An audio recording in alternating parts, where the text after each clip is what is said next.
കേരളത്തിൽ വീണ്ടും സ്ത്രീധന പീഡനം. നോക്കാം വിശദമായി. നാടാകെ ചർച്ച ചെയ്ത സ്ത്രീധന മരണങ്ങൾക്ക് ശേഷവും പ്രബുദ്ധ കേരളത്തിൽ വീണ്ടും സ്ത്രീധന പീഡനം ഉണ്ടാകുന്നു എന്നതിന്റെ തെളിവാണ് പന്തീരങ്കാവിൽ നിന്നുള്ള വാർത്ത. സ്ത്രീധനത്തിന്റെ പേരിൽ നവവധു ഭർത്താവ് രാഹുലിൽ നിന്ന് അതിക്രൂരതയാണ് നേരിട്ടത്. കേരളത്തിലെ സ്ത്രീകൾ നേരിടുന്ന സ്ത്രീധന പീഡനങ്ങൾ ഒരു ഇടവേളയ്ക്ക് ശേഷം വീണ്ടും ചർച്ചയാകുമ്പോൾ കേരളം ഓർത്തിരിക്കുന്ന പേരുകളിൽ ഏറ്റവും പ്രധാനപ്പെട്ട പേര് വിസ്മയുടേതാണ്. തന്റെ മകൾ വിസ്മയുടെ ആത്മഹത്യയ്ക്ക് ശേഷവും കേരളത്തിൽ നടക്കുന്ന സ്ത്രീധന പീഡനങ്ങളിൽ ദുഃഖവും പന്തീരങ്കാവിലെ പെൺകുട്ടിയുടെ ജീവൻ രക്ഷപ്പെട്ടതിലുള്ള ആശ്വാസവും രേഖപ്പെടുത്തിയിരിക്കുകയാണ് വിസ്മയുടെ പിതാവ് ത്രിവിക്രമൻ.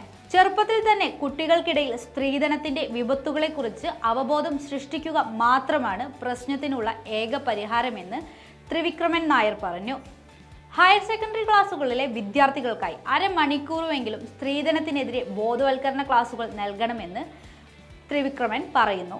യുവാക്കൾക്ക് മാത്രമല്ല, സ്ത്രീധന വിഷയത്തിൽ രക്ഷിതാക്കൾക്കും ഉത്തരവാദിത്വമുണ്ട്. സ്ത്രീധനം ചോദിച്ചെത്തിയവരോട് നിന്റെ പണി നോക്കി പോടാ എന്ന് പറയാനുള്ള ധൈര്യം ഞാൻ കാണിച്ചില്ല. അത് എൻ്റെ തെറ്റാണെന്ന് തനിക്ക് ബോധ്യമുണ്ടെന്നും ത്രിവിക്രമൻ കൂട്ടിച്ചേർത്തു. ഒരു വീട്ടിൽ സ്ത്രീധന പീഡനം നടന്നാൽ വിവാഹം കഴിച്ച യുവാവിന്റെ വീട്ടുകാരാണ് 90% കുറ്റക്കാരെന്ന് ത്രിവിക്രമൻ പറയുന്നു. സ്വന്തം മകൻ കൂടെ കൊണ്ടുവരുന്ന പെൺകുട്ടിയുടെ കാര്യത്തിൽ അവർക്ക് ഉത്തരവാദിത്വമുണ്ട്. വിസ്മയെ കിരൺ അടിച്ചിരുന്നതായി അയാളുടെ പിതാവ് കണ്ടതാണ്. അത് വിലക്കാൻ അവർ തയ്യാറായില്ല. പന്തീരങ്കാവിലെ പെൺകുട്ടി ദൈവാനുഗ്രഹം കൊണ്ടാണ് രക്ഷപ്പെട്ടതെന്നും ത്രിവിക്രമൻ നായർ കൂട്ടിച്ചേർത്തു.